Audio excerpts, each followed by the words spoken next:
귀로 여는 세상, 영심이의 책방에 오신 여러분 환영합니다.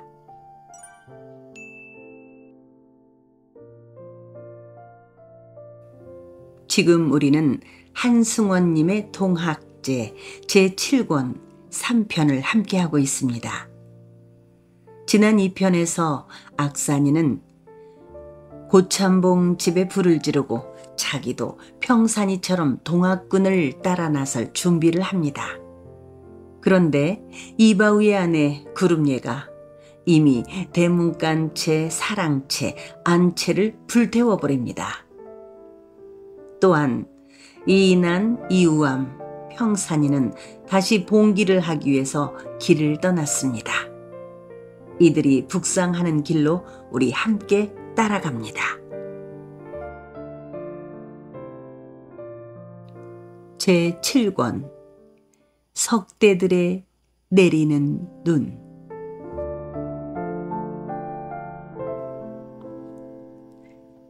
박언양은 유생 김한섭의 대쪽 같은 우국충절과 그가 동학에 물들어 있는 이방원에 대하여 넉넉하게 베풀고 있는 뜨거운 우정에 깊이 감탄하고 있었다. 김한섭은 용계먼에 살다가 강진현으로 이사하여 후학들을 가르치고 있으면서 난세를 당하자 제자들을 이끌고 민보군을 초모하여 대비하고 있었다. 강진현의 동학군들의 집강소가 들어서지 못한 것은 병영의 군사들이 가까이 있는 때문만이 아니었다. 김한섭 같은 우람한 유생과 그를 싸고 도는 젊은 유학들이 있기 때문이었다. 김한섭이 어느 날 단신으로 강령성에 나타났다. 부사 박헌양이 부임한 지 며칠 되지 않았을 때였다. 그것은 박헌양이 동학도인들에게 동원의 한쪽 구석방에다 집강소를 열도록 허락을 하고 난 뒤의 일이었다. 김한섭은 자기와 이방원의 관계를 말하고 이방원을 불러 자리를 함께하게 해달라고 청했다. 박헌양은 그들 둘이 임원이 문화에서 동문 수학을 한 동갑내기 벗이라는 것을 잘 알고 있었다. 박헌양은 기꺼이 남상면으로 돌아가 있는 이방원을 그의 사저로 불렀고 그들 셋은 합석을 하였다. 김한섭과 이방원은 똑같이 머리가 반백이었고 체구가 장대하고 우람하였으며 얼굴이 수려하고 뼈대가 튼튼하고 두령운이 들어있었다. 그들 두 사람의 대면은 위태위태하였다. 박헌양을 옆에 둔 채 그들은 마주 서서 서로의 두 손을 잡아 흔들면서 호탕하게 너털거렸다. 그렇지만 그것은 잠시였다. 그들의 눈길은 불꽃을 튀기며 부딪히고 있었다. 신수가 훤하이 무례배들의 두령 노릇을 하고 있다던데 그래서 그런가? 김한섭이 먼저 말을 꺼냈다. 오랜만일세. 이방원은 일단 김한섭의 말을 수용하기만 하려고 들었다. 그 이방원을 김한섭이 가만두지 않았다. 어인 바람이 불어서 이렇게 나오셨는가?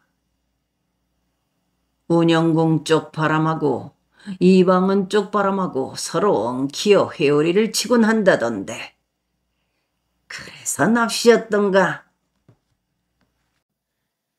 겉으로는 너털거리면서 거연하게 말을 하곤 했지만 그 말 속에는 가시가 돋쳐 있었고 은근한 빈정거림이 섞여 있었다. 이방원도 마침내 가시 돋친 말을 뱉어냈다. 요즘 강진현의 산이란 산에는 오남 자네 때문에 갈갈이할 숫돌 구하기가 힘들다고 들었네. 소문을 잘못 들었구먼. 강진 사람들은 숫돌 구하는 게 급한 일이 아니네. 우선 목이 다 죽을 지경이지. 탐진강 상류물을 자네네 말들이 다 마셔버리기 때문에. 허허허허허. 술상이 들어왔다. 이방원은 박헌양에게 기생들을 물리치자고 제안을 했다. 술 두어 순배가 돌았을 때 김한섭이 대뜸 나는 겉으로는 희고 속은 검은 해오라기를 증오하네. 차라리 까마귀가 좋아. 겉도 검고 속도 검으니까. 하고 이방원의 이중성을 공략했다. 이방원이 고개를 떨어뜨렸다. 박헌양은 짐짓 눈길을 허공으로 띄우면서 경청을 하기만 했다. 김한섭이 말을 이었다. 요즘 절름발이 양반이라는 것들 가운데서 무릎에나 발피로 전락한 것들이 많다고 들었네. 평생 몸바쳐온 학문이라는 것도 시원치 않고 또 세상이 자기를 알아주려 하지도 않고 나란히 어지러운 틈을 타서 한자리를 차지하고 싶은 욕심은 앞서고 그래서 그들은 바야흐로 횡행하고 있는 동학이라는 것을 등에 업고 세상을 주름잡아보려 하고 있단 말일세. 이방원은 말없이 술잔을 들어 마시기만 했다. 김한섭이 이방원의 얼굴을 빤히 건너다보며 말했다. 미공, 자네는 자네 선대로부터 많은 유산을 물려받았네. 그 까닭으로 아무런 부족함이 없이 나고 잘하고 공부를 하여온 선비일세. 타고난 신체며 잘 돌아가는 머리며 물려받은 재산이며 가문이며. 그런데 부족함이 없는 그 형편이 자네를 타락시키고 있네. 고기만 먹다가 그게 실증이 나서 토장국을 찾고 있는 것이요. 위로는 상감의 은총을 거역하고 조상의 뜻과 성현의 가르침을 배반하고 아래로는 오늘도 내일도 모르는 그 무지렁이들을 토장국으로 입가심하는 도구로 삼고 있네. 배정개혁을 하겠다는 것. 말은 참으로 좋네. 우리에게 즉 올고듬이라는 것은 무엇인가? 구름이 끼어 있다면 구름을 걷어내어야지. 그 해를 달로 바꾸는 것이 직이라는 것이던가. 이 세상을 온통 어둠으로 먹칠을 하려는 것이 개혁이던가. 자네는 읽어서는 안 되는 그 사문난적인 다산 경세육포라는 자를 잊고 위로는 임금을 속이고 자네 자신을 속이고 억조 장생들을 다 속이고. 자네 왜 그러는가? 지금이라도 늦지 않았네. 마음을 고쳐 목도로 가소. 내 말 듣지 않으면 자네 개인적으로는 멸문의 화를 자초할 것이고 밖으로는 나라를 온통 위난에 처하게 할 것이네. 불행한 일이지만 나는 자네 같은 위선자들을 처단하기 위하여 칼을 뽑아들 거야. 김한섭의 목소리는 격앙되어 있었다. 이방원은 한동안 고개를 끄덕거리다가 자네와 나, 우리 두 사람의 길은 이미 갈라진 채 너무 멀리 걸어와 버렸네. 뒤돌아가서 만나려면 너무 오랜 시일을 힘들게 걸어가서 시방 입고 있는 옷들을 죄 벗어 제치고 알몸으로 만나야 하네. 하고 말을 하기 시작했다. 방 안의 분위기가 가야금에 조여놓은 줄들처럼 캥기어 있었다. 나는 자네의 강직한 성품을 잘 알고 있기 때문에 자네의 생각을 나와 같은 쪽으로 돌리라고 말하지 않을 것이네. 자네의 학문은 내 그것에 비하여 답답할 정도로 너무 유연한 곳으로 파고들어가 있고 성현들의 가르침을 거의 광신적으로 우러르고 있고 자네는 불행하게도 자네 이외의 사람들이 토장국도 못 먹고 사는 것에 대해서는 관심이 없고 오직 이제까지 먹어온 고깃국만 고수하리 하고 있네. 어린 아이는 이제 지천명을 지나 이순을 앞두고 있네. 우리는 그냥 자기의 길을 끊임없이 갈 뿐. 한 잔 술에 얼굴 붉히고 난상 토론을 즐기는 젊은 아이들처럼 서로를 비방하거나 깔보지 말도록 하세. 참고로 사람은 완벽할 수는 없는 것. 그래서 지성으로 학문을 닫고 또 닦는 것 아니겠는가? 자네 속에 어느 정도의 허위가 있듯이 내 속에도 허위가 없지 않을 것이네. 나는 내 선대로부터 물려받은 만석의 논밭이 있는 토이니까 나는 바로 그 허위의 너울을 벗어보기 위하여 이 길로 나섰네. 말을 마치자 이방원은 분연히 몸을 일으켜버렸다. 병영병사 서병문은 오후 정규찬과 강진현감, 이규하를 시켜 장흥과 강진 등에서 나주와 광주 쪽으로 나가는 길을 봉쇄하게 하였다. 또한 찰방 기밀원으로 하여금 보성과 장흥간을 차단하게 하였다.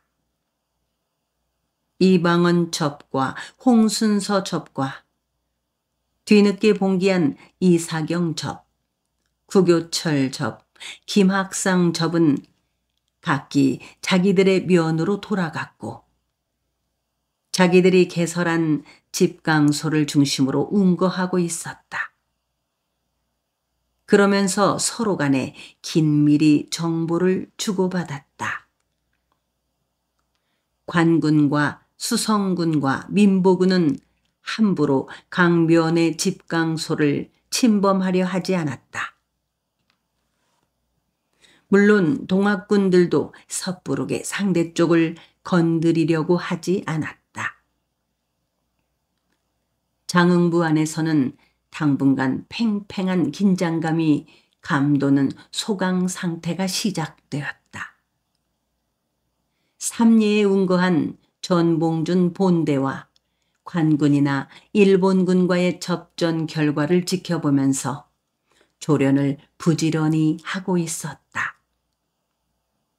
그 전봉준 본대가 벌이는 싸움의 결과에 따라 그들의 움직임은 달라질 터이었다.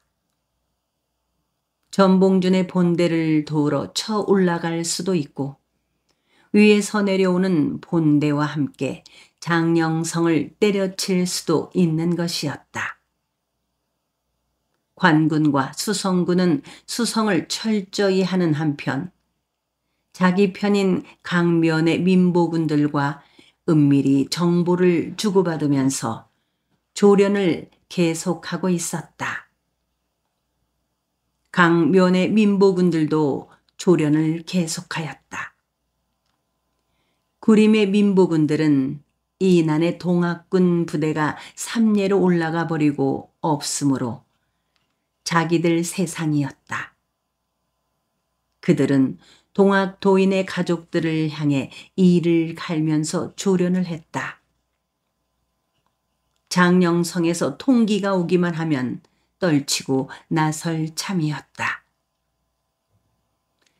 내덕도의 고일평이 이끄는 민복군들은 회령진 성 안으로 들어가 있었다. 홍순서 부대가 자울죄 밑으로 출진을 해 있을 며칠 사이에 만호가 바뀌었다. 새로 도임한 엄만호는 집강소를 파하고 다시 민복군들을 초모했다. 수군들과 함께 수성을 하게 하였다. 일본인 와타나베와 그의 호위병격인 스키무라가 만호와 수교 백수인과 천혜산에게 용기를 주었다. 스키무라는 신식양총 세자루와 탄약을 가져왔다. 우리 대일본 제국은 청나라를 이겼으모니다. 여러분들은 대일본 제국 군사를 믿고 방책을 튼튼히 하십시오. 지금 남해안과 서해안 일대에 대일본 제국의 군함들이 와 있습니다. 우리 군사들은 대청나라 군사를 이긴 세계 최강의 군사들입니다. 우리 일본 제국의 군사들이 하려고만 하면 회령진을 거쳐 장흥, 나주, 광주, 삼례를 순식간에 쑥밭으로 만들 수도 있습니다. 스키무라는 수군들과 민병들을 모아놓고 호언을 했다.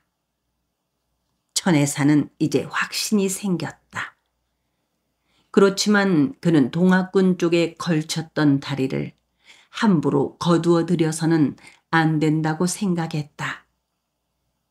앞으로 군복을 벗은 다음에 이곳에서 살아가려면 인심을 잃지 않아야 하는 것이었다. 그는 적극적으로 수군과 민보군들의 조련을 독려하는 채 했다. 이바오는 민보군의 부대장이 되었고 양총 한자루와 환도 한자루를 배정받았다. 이삐의 남편인 와타네베의 덕분이었다. 스키무라는 이바오를 와타네베 집에서 기거하게 하고 방총하는 법을 일러주었다. 고일평이라는 자는 껍질이고 이바오 당신이 실제 대장이문이다. 스키무라가 말했다. 끼마다 고기와 밥에다가 술을 곁들여 마시곤 했다. 멀지않아 동학배들이 샥 실려나간 다음에는 처남이 이리로 나와서 제 사업을 도와줘야 하문이다. 와타네베가 이바우에게 술잔을 건네면서 말했다. 이바우는 자기의 아내 구름예가 낳은 아기를 생각했다. 그 아기는 고참봉의 아기일까? 이 와타네베의 아기일까? 이제 와서 그런 일 따위에 얽매일 필요는 없다고 생각했다. 한사코 명랑해지자 했다. 이제 살판이 났다고 이바우는 생각했다. 와타나베는 이바우의 집에 박례품들을 듬뿍 들여주곤 했다. 이삐가 와타나베한테로 넘어간 것을 그대로 놔둔 것도 잘한 일이고 동학 도인들이 집강소를 설치하고 토지 무상 분배를 한다 어쩐다 할 때 내내 죽은 듯이 엎드려 있기를 잘한 일이라고 생각했다. 또한 고참봉의 집에 불이 났을 때 헌신적으로 뛰어다니면서 불을 끈 것도 참으로 잘한 일이라고 생각했다. 별땅과 별채만이라도 살린 것은 천만 다행이다. 하고 이바우는 아우 이우암과 홍순서 일당과 내덕도의 모든 무지렁이들을 비웃고 욕했다. 그들은 모두 앞을 한치 반치도 내다보지 못하고 날뛰는 하루살이 같은 무리이다 싶었다. 홍순서 일당이 무상으로 나누어준 논밭에 김을 메고 곡식들을 거두어들인 그들은 얼마나 멍청한 사람들인가. 이제 그들은 이 난리가 평정되면 그 땅에서 거두어다가 먹은 것을 몇 곱으로 개워 내놓을 터이다. 붙잡혀가서 죽을 곤욕들을 치를 터이다. 아우 이우암이나 홍순서 일당은 죽음을 면치 못할 터이다. 이바오는 어머니 장산댁이 고맙게 이를 데 없었다. 그는 어머니가 가만히 엎드려 있으라고 억누르고 시키는 대로만 했을 뿐이었다. 손영철, 김동수, 지역보 등이 모두 부대장인 이바오의 휘하에 들어와 있었다. 수교 백수인이나 천혜산도 이제 이바오를 함부로 하지 못했다. 회령진성 전체의 수성 작전이나 수군들과 민병들의 조련에 관한 모든 명령은 스키무라를 통해 내려오곤 했다.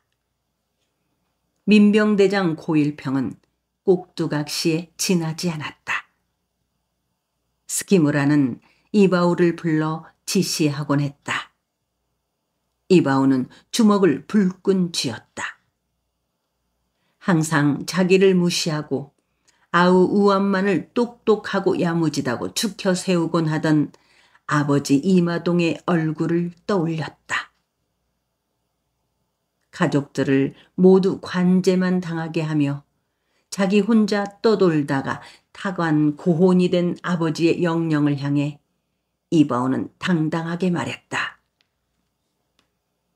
아버지, 이 아들 바우가 하고 사는 것을 똑똑하게 보십시오. 나는 절대로 당신같이 헛똑똑하고 헛야무진 사람을 본떠 살지 않을 것이오. 당신이 항상 멸시하던 당신의 못난 아버지 이계주처럼 될 것이오. 하늘을 거역하지 않고 살아온 할아버지 이계주처럼 살아갈 것이오. 하늘은 왕과 양반들의 편이오. 하늘은 청나라를 물리친 일본을 보내 왕과 양반들을 돕게 하고 있습니다. 앞으로 두고 보십시오. 내 누이 이삐가 와타나베에게 넘어가도록 주선한 것도 사실은 하는 일일 것이오. 내 아내 구름내가 얼마 전에 낳은 것도 와타나베의 아기인지도 모릅니다. 아무래도 좋습니다. 나는 물노을의 흐름에 따라 배지를 하듯이 그것들을 타고 잘 살아갈 것이오. 당신이 항상 믿음직스러워한 작은 아들 우암이 그 자식이 더 잘 되는지, 당신이 늘 무시하고 못 믿어한 이 큰아들 이바오가 더 잘 되는지 두고 보시오. 민보군의 대장인 고일평은 속이 상했다. 대장인 자기를 무시하고 부대장인 이바우한테 지시를 하곤 하는 스키무라가 괘씸했다. 죽이고 싶도록 미웠다. 그렇지만 차라리 잘 되었다고 그는 생각했다. 민복은 대장이라는 직책은 무척 부담스러웠다. 원래 허랑방탕하고 방랑벽이 있는 그였다. 민복은 대장이라는 것이 이때껏 그의 목과 가슴을 조이곤 했다. 그 헐겁고 거추장스럽고 무거운 짐을 훌훌 벗어버릴 기회가 왔다. 그는 백수교와 천혜산이 함께 있는 자리에서 스키무라에게 말했다. 아주 이바우로 하여금 대장을 하게 해주시오. 이바우가 나보다는 활동적이고 날래고 신망도 있고, 나는 여러 해로 빠진 다음 천천히 뒤를 따라다니면서 군자금으로서 민부군을 힘껏 돕고 싶소. 백수기와 천혜산이 말렸지만 스키무라는 고개를 끄덕거리기만 했다. 조선의 양반인 애들은 도포자락이 너무 길어서 대장 노릇하기가 불편할 것이문이다. 고일평은 홀가분해졌다. 훨훨 날아갈 수 있을 듯 싶었다. 어느 누구의 눈치를 살피지 않고 술을 마실 수 있었다. 마음 놓고 기생화어리의 품속에서 살 수 있었다. 얼마든지 늦잠을 자고 또 게으름을 피울 수 있었다. 마음이 내키기만 하면 그는 나귀를 타고 구림 민보군들한테 가서 울분을 토하기도 하고 고읍면 옥당마을로 찾아가 장인 장모를 향해 호통을 치기도 했다. 영산이 그의 나귀를 끌어주었다. 고일평은 영산을 달랬다. 영산만 그를 배반하지 않으면 된다고 생각했다. 너는 절대로 내 형 평산이를 닮지 마라. 앞으로 두고 봐라. 내 형은 처참하도록 도륙을 당할 것이니라. 그는 화승총 쏘는 조련만은 부지런히 하곤 했다. 평산을 죽이려다가 실패한 것을 생각하기만 하면 가슴이 들끓었다. 가슴팍 근육들이 앙당그러지고 아리고 쓰라렸다. 그는 자다가도 그 생각을 하고는 벌떡 일어나곤 했다. 평산이 쏘아대는 총철안을 피해 달아난 수모가 뇌리를 아프게 강타하면 그는 눈을 오랫동안 힘주어 감은 채 이를 갈아대곤 했다. 잠자리에서 일어나기가 무섭게 화승총을 조준해 보기도 하고 약실을 닦기도 하고 심지를 말려서 고이 쌓아놓기도 했다. 그리고 먼 동이 트자마자 영산을 앞세우고 뒷산 분지로 가서 방총 조련을 하곤 했다. 그러던 어느 날 그는 스키무라에게 신식 양총 한 자루와 탄약 200발을 구입할 수 있게 해달라고 청했다. 스키무라는 그렇게 하도록 노력하겠다고 약조를 했다.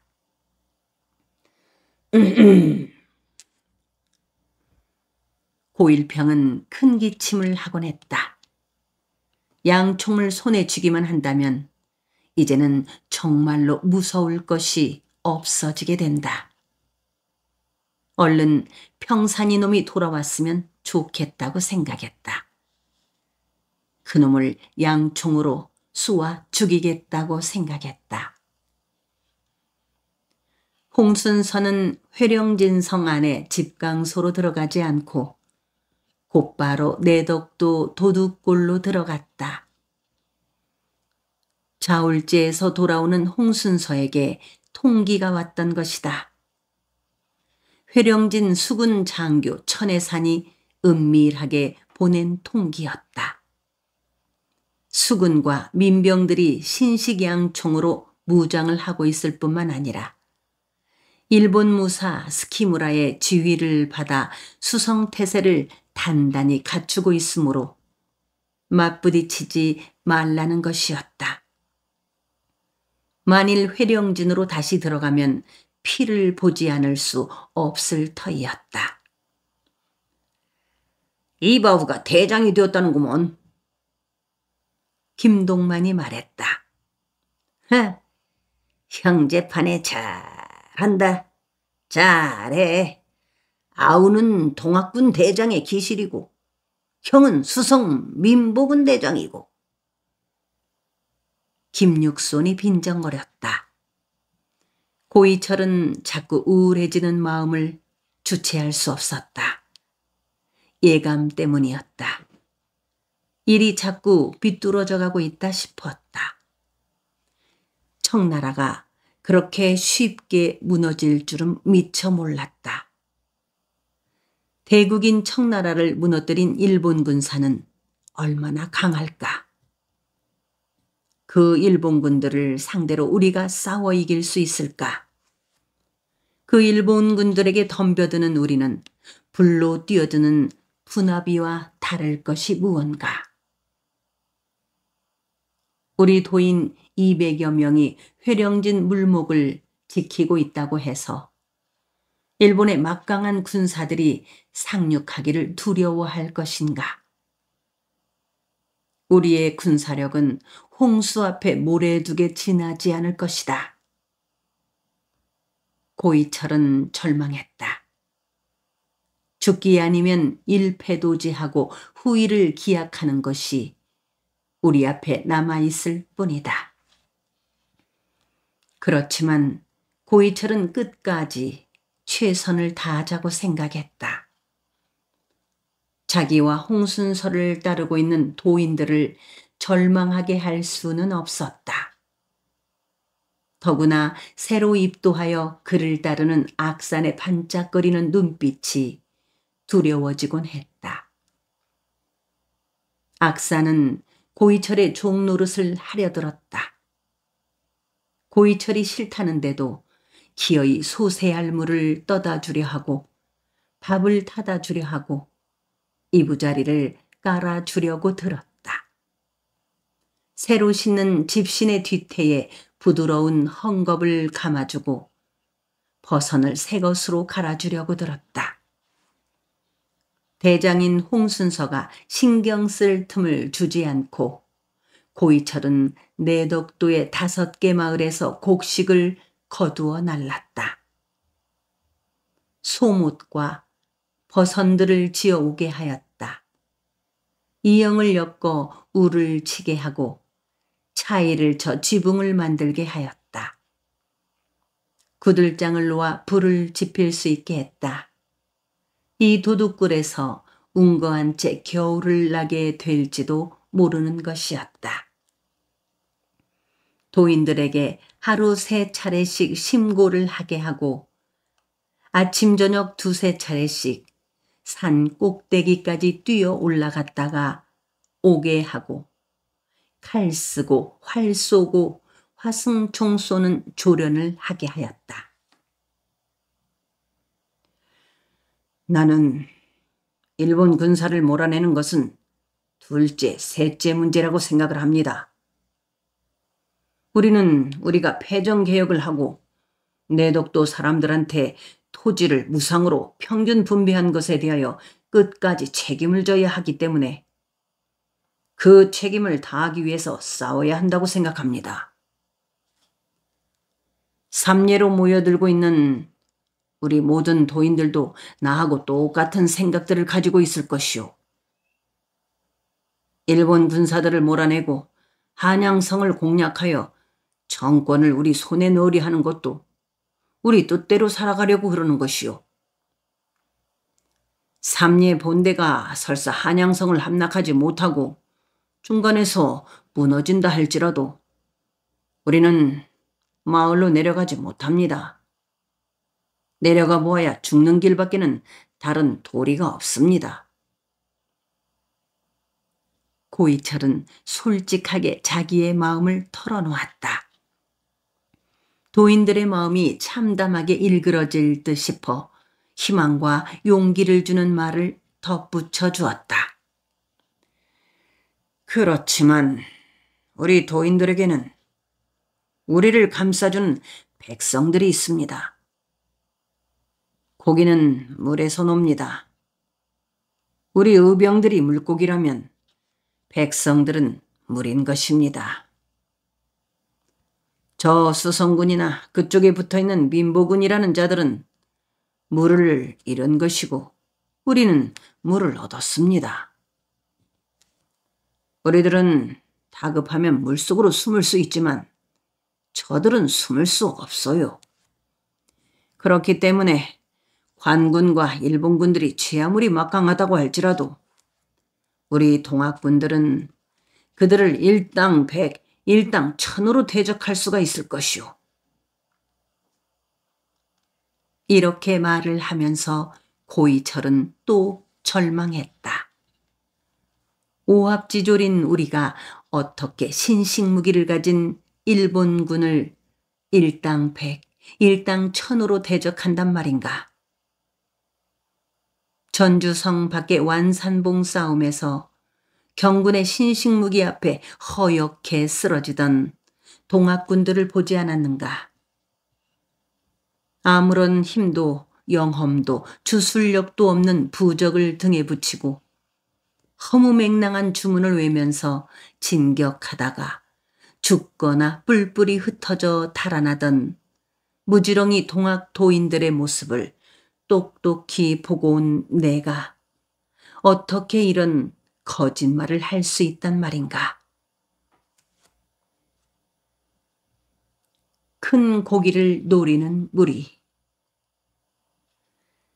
전봉주는 먼 길을 달려온 이인한의 손을 잡았다.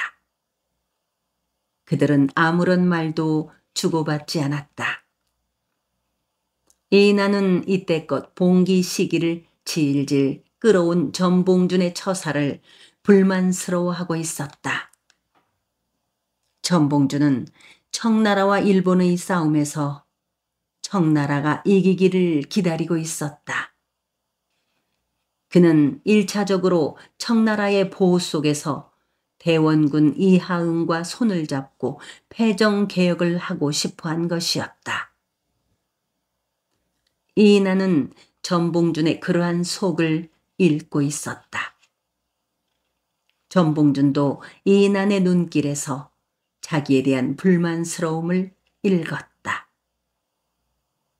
1차적으로 이하응과 손을 잡으려 한 것은 낭패였다. 그 낭패를 만회하기 위하여 전봉준은 도인들을 끌어모으고 있는 것이었다.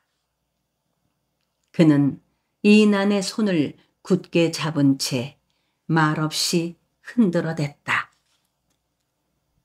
이인한은 그 손의 악력에서 전봉준의 뜻을 알아차렸다. 그는 이를 물고 전봉준의 손을 힘껏 맞잡아 흔들었다. 만시지탄만 하고 있을 수 없었다. 이제부터라도 박차고 나가보는 것이었다. 대원군 이하응은 평양에 응거하고 있는 청나라 군사의 장수한테 군자금을 대주었으며 얼른 그곳의 일본군을 물리치고 한양으로 달려와서 궁성을 둘러싸고 있는 일군들을 축출해달라는 서찰을 보냈다. 한데 평양의 청나라 군사들은 어이없게도 일본군한테 패퇴하였고 대원군의 서찰은 일본군의 손에 들어갔다. 그 서찰에는 왕의 친필 서명이 있었다. 새로 부임한 일본 공사 이노우에는 그 서찰을 가지고 궁성으로 들어가 왕과 대원군에게 항의를 하였다. 당신의 나라의 독립을 위해 피를 흘리고 있는 우리를 이렇게 기만하고 배신해도 되는 것이오? 청나라가 무엇이오? 당신들은 이때껏 청나라한테 그렇게 눌려 살아왔으면서도 아직도 청나라한테 기대려 하시오. 당신들은 정말로 알 수 없는 족속이요. 영원히 남의 나라의 속박 노릇밖에는 할 수 없는 천한 족속들이요. 구석으로 몰린 대원군은 전봉준에게 얼른 한양으로 밀고 올라오라는 밀서를 보냈다. 전봉준은 애초에 대원군 이하응을 생각지 않았어야 하는 것이라고 후회했다. 대원군은 자기의 정치적인 야망에 눈이 어두워 있는 늙은 정치인인 것이었다. 전봉준은 그것을 잘 알고 있으면서도 대원군의 세력과 손을 잡으려 했다. 사실은 일시적으로 이용하기만 할 생각이었다. 일단 한양의 궁성 안으로 들어간 다음 자리가 잡히는 대로 대원군 이하응의 세력들을 점차 제거하고 동학도인들 가운데서 듬직한 새 인물들로 포진을 하리라는 계산을 했던 것이다. 전봉주는 이를 굳게 문 채 이인한의 눈을 응시하고 있었다. 잡은 손을 놓으려 하지 않았다. 정말로 큰 고충 하나가 전봉준을 괴롭히고 있었다.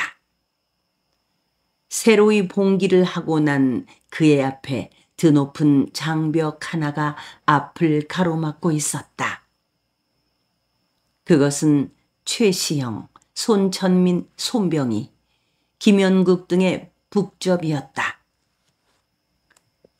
이인하는 곧 전봉준의 눈길에서 그 고충을 읽어냈다. 전봉준과 이인하는 서로의 손에서 느껴지는 뜨거운 힘이 팔뚝을 타고 심장으로 전해짐을 느꼈다.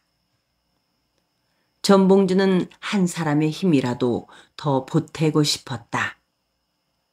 김계남 때문에 그는 속이 상해 있었다. 이 급박한 때에 자신의 운세 때문에 49일간 남원 안에 들어 있어야 한다니 그 무슨 괴이한 생각이더란 말인가. 전라도의 동학군 말고도 경상도, 충청도, 강원도, 황해도, 경기도 평안도, 함경도의 동학군들이 모두 벌떼같이 일어나고 있다. 일본군들의 도성 침범은 삼천리 방방곡곡에다가 불을 질렀다. 벌떼같이 일어난 백성들은 관군과 일본군들을 짓밟아 버릴 것이다. 멀지 않아 한치 앞을 분간할 수 없는 무정부 상태의 혼돈이 세상을 뒤흔들 것이다. 그때 남원 안에 숨겨둔 정예부대를 이끌고 올라가서 모든 것을 장악하여야 한다. 전봉준은 이러한 김계남의 생각을 속속들이 읽고 있었다. 그는 조바심이 일었다. 최경선을 광주의 송화중에게 보내 그의 답답한 속을 전하고 합세하여 달라고 청했다. 한데 손화중마저도 전봉준의 제의를 거부했다. 일본군이 남해안 쪽에서 상륙할지 모르고 또한 나주성에 운거하고 있는 민족열의 군대가 동학군의 후방을 공략할지도 모르므로 광주와 담양과 나주 일대를 벗어날 수 없다고 말했다. 손아중은 최경선 앞에 최시영에게서 날아온 고절문을 내보이며 시방은 함부로 움직일 때가 아닌 듯 싶소. 이걸 한번 읽어보시오. 하고 말했다. 지금은 우리 도학을 믿는 사람들이 앞으로 어떻게 살아남아야 할 것인지를 골똘하게 생각해야 할 때입니다. 나는 요즘 고민을 많이 합니다. 의정부나 일본군 수뇌 쪽에서 어떠한 보장을 받은 다음 흩어져서 각자 고향으로 돌아가는 것이 상책이 아닐까 싶을 때가 있소. 전 대장한테 제 뜻을 전해주시오. 만일 흩어지기로 할 적에는 그렇게 하는 시기를 같이 해야 하지 않겠소? 최경선은 끓어오르는 격분을 어찌하지 못한 채 삼례의 한 저막에 있는 전봉준에게로 달려왔다. 삼례는 전주에서 30리 떨어진 사통팔달의 역촌이었다. 저막들이 많고 앞들이 질펀하였다. 동학군들은 바야흐로 추수가 끝난 그 질펀한 들에 차일들을 치고 운거하고 있었다. 전봉준이 돌린 경문을 받은 전라도 충청도의 각 여룹에서 납접 도인들이 무장을 한 채 속속 몰려들었다. 삼례 앞들에는 울긋불긋한 기치들이 하늘을 찌르고 있었다. 이 무슨 낭패입니까? 소나중의 생각도 엉뚱한 데 있는 듯 싶습니다. 그렇듯 소극적이고 피동적일 수가 없사옵니다. 최경선은 흥분해 있었다. 움켜쥐고 온 고절문을 전봉준 앞에 들이밀었다. 전봉준은 하얀 종이에 씌어진 고절문을 들여다보았다. 그는 측근인 송이옥, 정백현, 이인한, 조준구, 송일두, 최대봉, 문계팔, 손세욱, 김세원 등과 마주 앉아 있었다. 이미 조준구가 가지고 온 고절문을 한 차례 읽고 난 뒤였지만 전봉준은 최경선이 내민 그것을 다시 들여다보고 있었다. 우리 동학도는 남접과 북접, 그 어느 포를 막론하고 모두 용담에서 연원하였지만 우리 도를 진실로 에워싸고 도를 창도한 스승을 떠받드는 것은 북접뿐이다.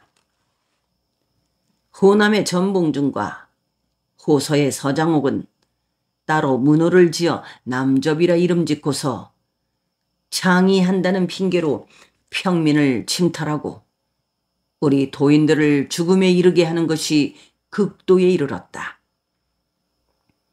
그들은 국가의 역적이고 사문의 난적이다. 지금 다스리지 않으면 향기 나는 풀과 흉한 냄새 나는 풀을 구별할 수 없게 되고 옥석이 모두 불타버릴 것이다. 이에 그를 지어 남접과 절규할 것을 고하노니 팔도의 각 포 가운데서 우리 북접을 믿는 자들은 각 교령의 검속에 따라 사문 난적인 남접을 토벌함이 옳을 것이다. 충청도 보은 도소 최시영. 보은 대도소에서는 이미 남벌기를 높이 쳐들었다고 합니다. 최경선은 끓어오르는 분노를 자제하지 못했다. 그 밑에 붙어있는 손천민, 김영국이 손병이 따위가 해월 선사를 그쪽으로 부추겨 가고 있습니다. 사람을 보내서 그 세 놈들부터 은밀하게 쳐 없애야 합니다. 조준구가 말했다. 이인하는 고개를 저었다. 최경선과 조준구를 향해 남접과 북접은 시방 그 어느 쪽에서도 싸움을 걸어서는 안 되옵니다. 이것을 자중질환이라고 합니다. 우리끼리 진흙탕 싸움을 하게 되면 토호들과 유생들과 개화당간들과 일본군들만 춤을 출 것입니다. 우리 남접에 가장 가까운 우방은 우리와 같은 밑뿌리에서 나온 형제인 북접의 도인들 뿐입니다. 적당한 사람을 보내서 보은의 북접 도소 사람들을 설득해야 합니다. 하고 말했다. 설득할 사람이 누구겠소? 정백현이 좌중을 둘러보며 물었다. 자기들의 북접만이 위도존사 가장 참답게 도를 위하고 수은 서스승의 심학을 계승하려 한다는 맥을 정통으로 이어간다고 콧대를 세우고 있는 그들이 우리 쪽에서 보낸 사람한테 설득을 당할 것 같소. 송이옥이 절망적으로 말했다. 대안을 내놓는 사람이 없었다. 전봉준은 허공을 쳐다보았다. 이인한이 말을 이었다. 제 생각으로는 호서지방에 영향력 있는 접주 한두 사람을 보내면 될 것 같습니다. 남접과 북접의 뜻을 중간쯤에서 조정할 수 있는 사람. 제 생각으로는 오지영 같은 인물이 적당할 것 같습니다. 그들이 거기에 갈 때는 저도 따라가서 미국 하나마 힘이 되어드리고 싶습니다. 저는 해월 선사 측근 중에 한 사람을 조금 알고 있는데 그 어른이 얼마쯤의 힘을 가지고 있는지 모르기는 하지만은 그 어른만이라도 움직여 힘을 보태겠습니다. 오지영이가 한다고 해서 북접 도인들이 우리 남접한테 키워는 총뿌리를 저 개화간당이나 일본 놈 날 돌릴 것 같소. 송일두가 신경질적으로 힐책을 하듯이 말했다. 송일두는 이난을 남쪽 해변의 하룻강아지쯤으로 가벼이 보고 있었다. 이난은 좌중을 향해 분연히 말했다. 우리는 모든 일을 절망적으로만 보지 말고 해결점을 찾으려고 들어야 합니다. 남북끼리 한바탕 싸우는 수밖에 없습니다. 저것들은 하루아침거리밖에 안 됩니다. 우리 남접은 관군들과 싸워본 경험이 있지만은 저들은 없습니다. 김세원이 말했다. 오지영 접주한테 사람을 보내도록 하지요. 전봉준이 말했다. 그때 금구 접주인 김방서가 오지영을 앞세우고 들어섰다. 그들의 뒤에는 하멸 접주인 유한필이 따랐다.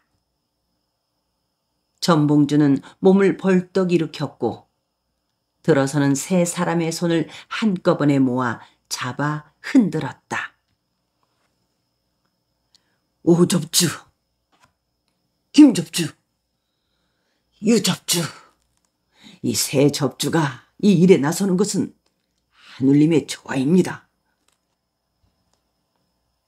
전봉주는 감격 어린 소리로 말했다.